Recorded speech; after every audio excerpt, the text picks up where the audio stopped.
Hey, The hell? out of the car, Chloe. You're gonna be late.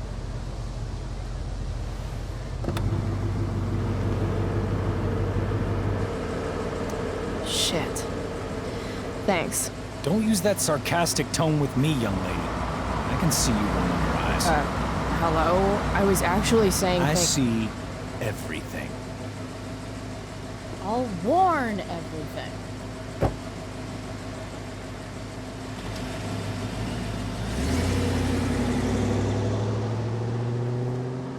Hello, Black Hell.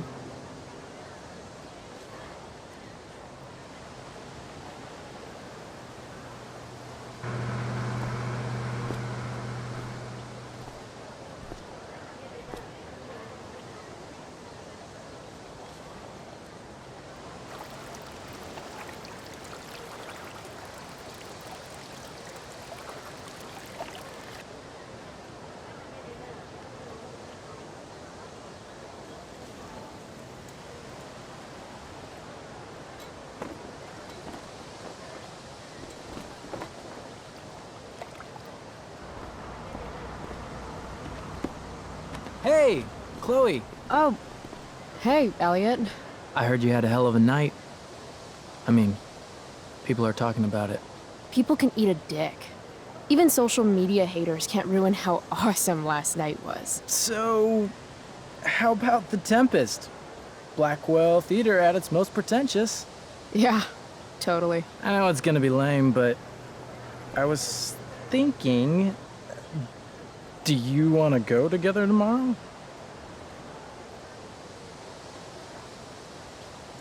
I try to make it a rule not to go to school any more than I have to. But sitting in the back row and making fun of the drama kids might not suck. Right?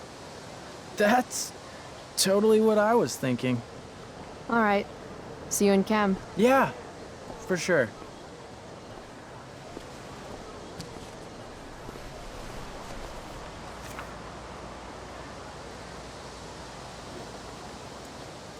Gotta track down Steph to pick up my DVD. I've still got time before class.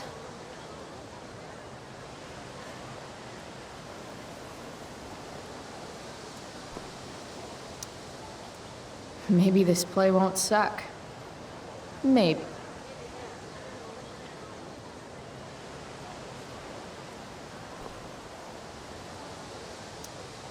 How could I possibly make it through a day in this place without a little chemical assistance?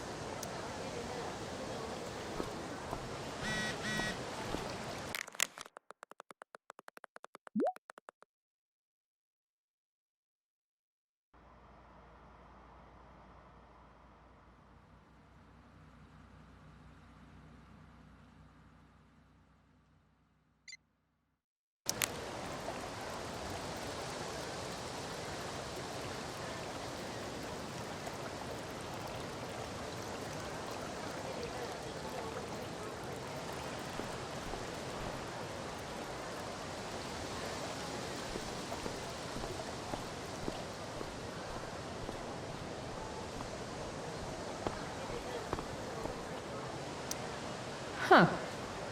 Weirdly, that makes me interested in walking on the stage.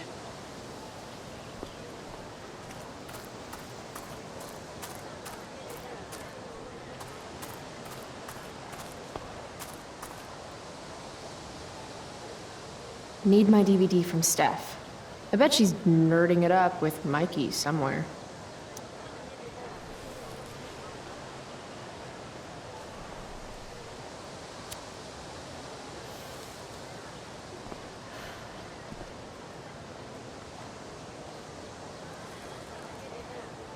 Students at Blackwell have this herd instinct to glom up into little groups like sheep. And if you just want to be alone, you get labeled like some dangerous... Just like any other prison. Except now the prison follows you wherever you go, thanks to social media. I can't believe Rachel posted a photo of the two of us together last night.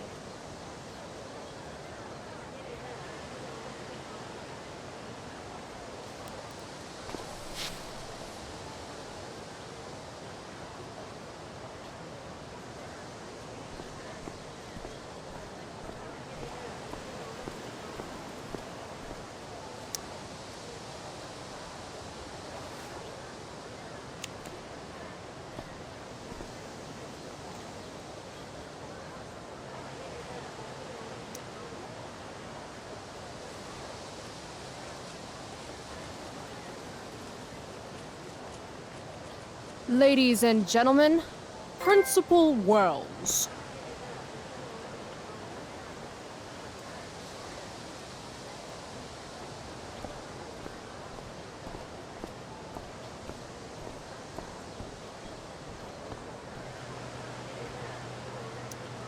I prefer to wake and bake, but hey, to each their own. No, Chloe. Class is back the other way.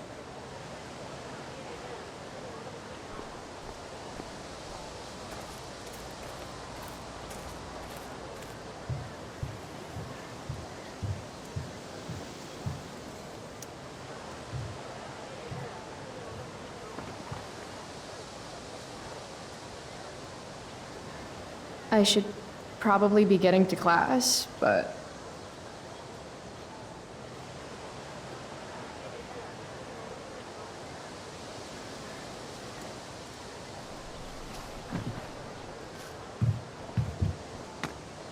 Principal Wells. Hey. Miss Price, the sign clearly says do not walk on the stage. Such disregard for your fellow students' efforts won't alleviate your record of major infractions.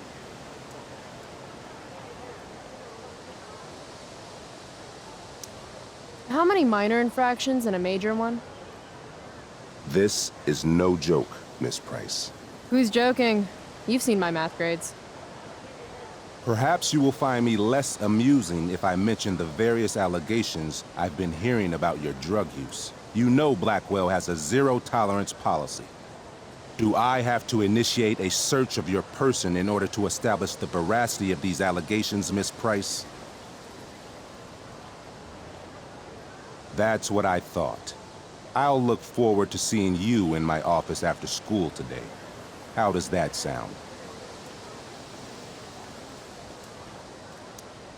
Wells really has it out for me. I have to convince him it's in his best interest to back off. Actually, sir, I'm gonna go with no. Ah, so you're going to mouth off to me now, yes? And here I thought your well of witticisms had finally run dry. Sir, my well of witticisms runs so deep that you would get trapped at the bottom and never make it out alive. Jokes, in my experience, that's how the guilty cover up their infractions. Sorry, Wellesley, but you've fallen right into my trap. I've been recording this entire conversation for my blog about human rights abuses at Blackwell. You have a blog. Hold on. What abuses have you endured? You know, I've had to talk to you for like 2 minutes. That's a long time. We are a private institution, and policy allows me to search all students on the premises. Hey, honesty is the best policy, right? So I guess I should tell the truth about all the drug use going on at the school. To you, to the Beacon, to anyone who asks. I'm sure we, do not need to make so public an issue of your behavior today. But make no mistake, Miss Price, this is not over. Ooh, goody. I love cliffhangers. Funny, just a couple years ago, something like that would have scared the crap out of me. These days, I'm at, like, the collegiate level of not giving any fucks.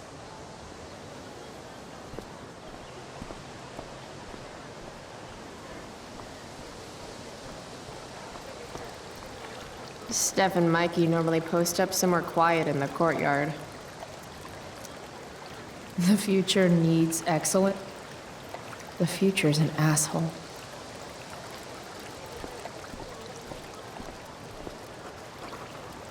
Ugh, Victoria Chase. I'd rather vomit razor blades than talk to her.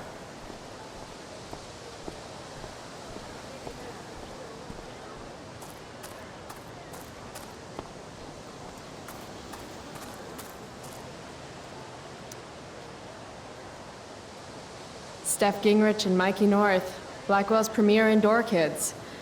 Steph has created something of a business selling pirated DVDs to other students. If I had known the Celestial Avenger was bloodied, I would have totally given him my potion. It was a skill challenge. Potion wouldn't have worked. Skill challenge? It's part of the tabletop game we play. You wouldn't understand.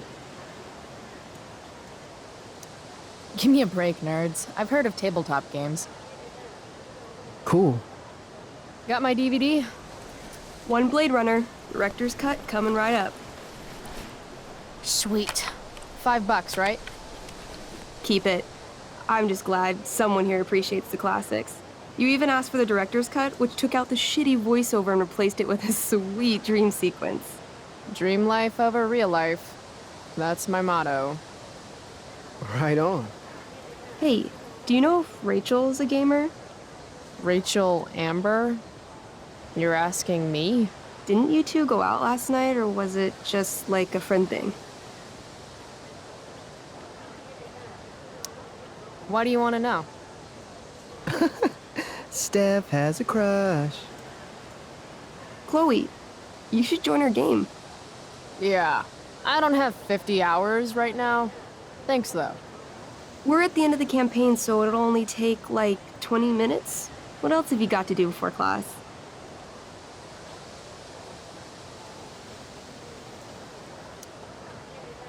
What the hell? Game on, nerds. Here's a character sheet. You are an elf barbarian.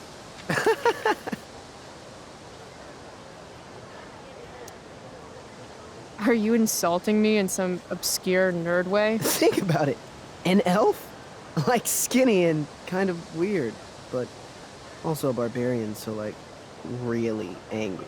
In other words, Chloe Price. Wow, you two are a riot. All right, let's get started. You are both famous heroes in the kingdom of Avernon, a once peaceful land, now laid to waste by the bloodthirsty raiders of the Black Well. Alone, you have fought your way through the raider camps, seeking their warlord leader, Durgaron, the Unscarred. As you enter the final camp, bloodied and weary, you see your fellow hero approaching from the opposite direction. I raise my staff to you in greeting.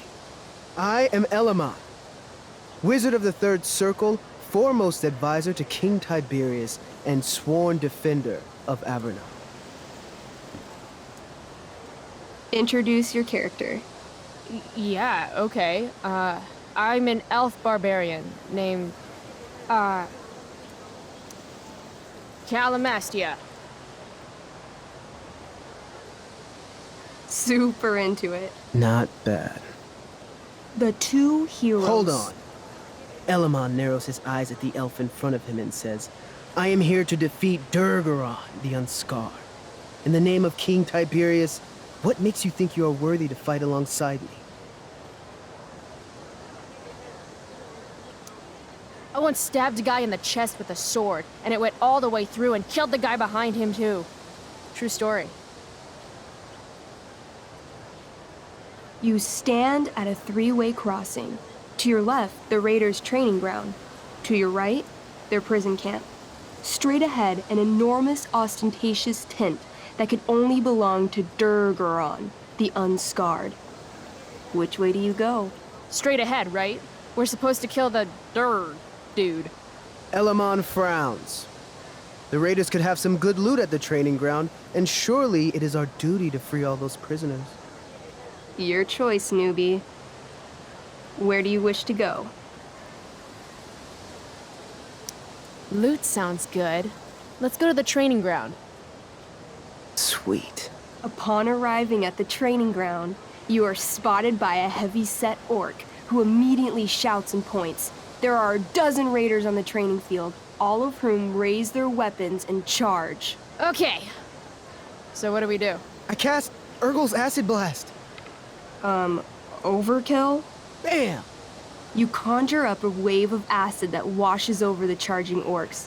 Every raider suddenly starts screaming and writhing in pain. There's a sweet and sour kind of smell as the flesh melts off their bones like warm candle wax. Holy shit. You see why I haven't really needed a partner? The heavy-set orc sergeant still remains. He runs at you swinging a massive warhammer. All yours.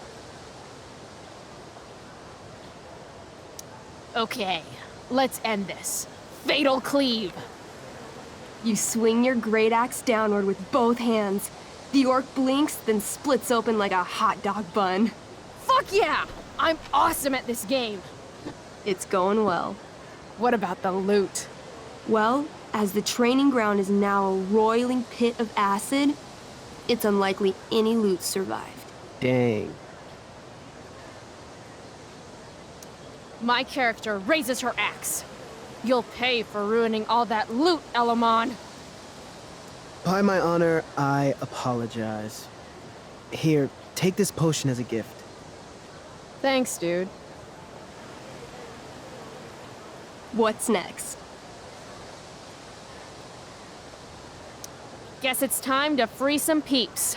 Let's go to the prison camp. You behold a field of standing iron cages, each imprisoning a human villager, calling out for you to free them. Only a small, elderly dragonkin is keeping watch. He notices you, and, in terror, runs into one of the few empty cages and locks himself in. Ah, poor little guy. What's a dragonkin? Dragonkin are like little dragon people. They're assholes. I bet he has all the keys. Oh, okay. Hey, shitface! Get out of there!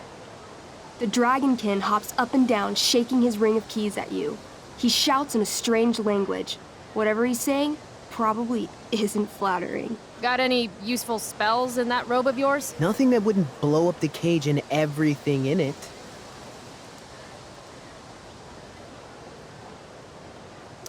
Apparently, I have bread. I try to tempt the little bastard out with it. He sticks out his tongue, finding your offering disgusting. Ugh. It says here I can pick locks. Can I do that? Sure. You spend a long time trying to pick the lock, but don't accomplish anything.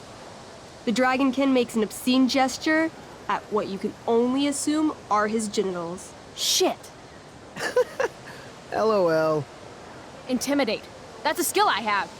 Can I do that? I want the little bastard to shit his pants. You can try. What do you say? Listen up, you little lizard. Unfortunately, he doesn't speak common, which means he I can't— cast communication on the dragonkin. Shit. Really? Now he can understand every word you say. So this is called a skill challenge, where you try to use— Oh, I know what this is. I grab the bars of the cage and lean in, nice and close. He steps back, his scaly skin quivering in fear. What do you say? Everybody knows that dragons are pussies. That's why they hide in caves and only come out to breathe fire on sheep and eat cows and shit. That was a mistake.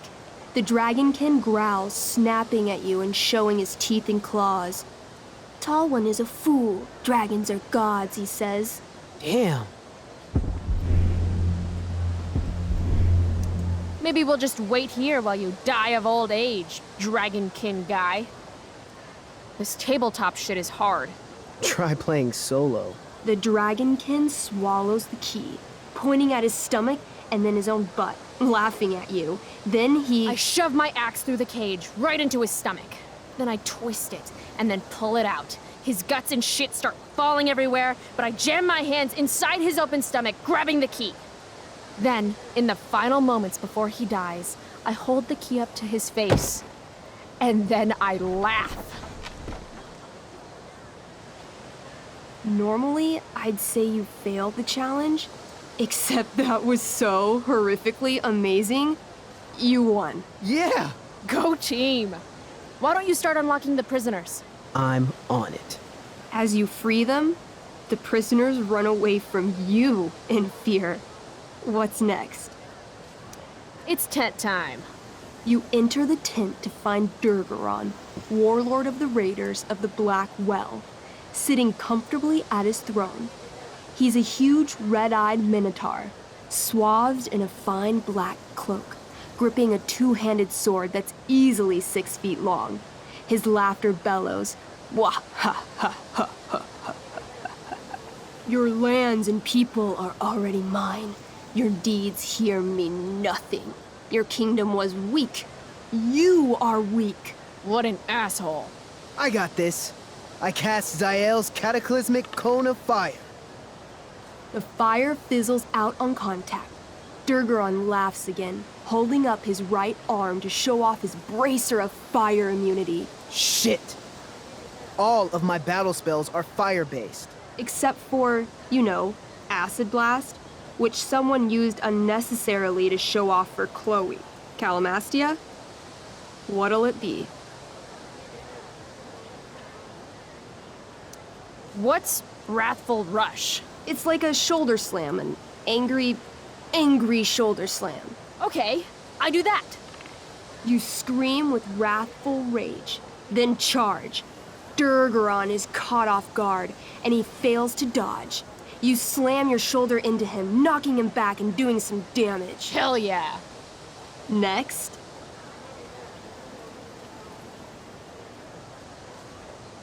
I want to punch that stupid man cow in the dick.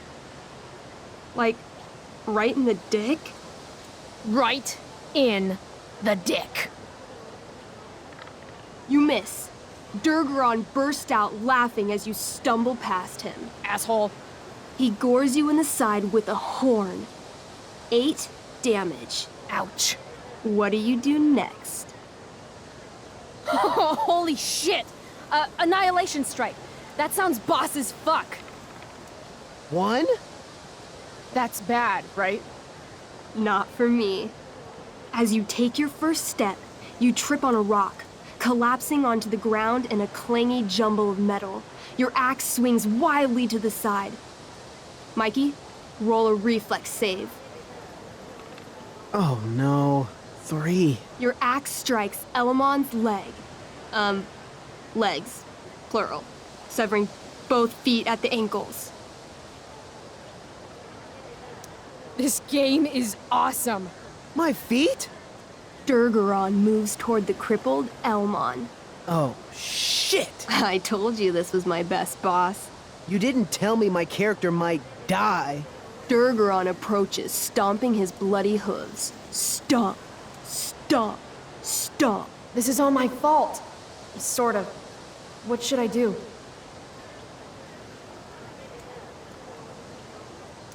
I jump in front of Elamon. Wow. Thanks, Chloe. I mean, thanks, Calamastia. Okay. Durgaron has now turned his attention toward you. Bring it. He charges, thrusting madly with his great sword. Shit! Oh no. Your attempt to dodge his thrust fails. Durgaron laughs as he impales you on his blade, lifting you high into the air. Seriously? I can't do anything with that stupid bracer. I'm sorry, Chloe. Hey, I chopped your feet off. We're even. You feel your strength draining away as Durgaron lifts you higher into the air. It hurts like hell. What do? I bring my axe down onto his arm. The one with the fire bracer thingy. Oh, brilliant! You'll have to roll high to hit. You're almost dead. 20! Fuck yes! You bring your axe down in a wicked chop, severing his arm completely. His bracer of fire immunity clings to the ground. I cast Gignomi's Fire Strike of Flame! Ooh, snap! Lying on the ground, you conjure a flaming spear, which flies from your hands to spear Durgaron in the chest, incinerating him completely from the inside out. Damn, Elamon. Durgaron is defeated, but your wounds were too great. I'm afraid Calamastia is dead. I actually feel sad right now. Better to have died a hero than live as a coward. That was fun. Check out what I drew. Mikey's got serious drawing skills. Glad you enjoyed it, Chloe. Yeah, I'll adventure with you anytime. We'll see. Thanks for the game, nerds. DVD, check. Next stop, chemistry class. Joy.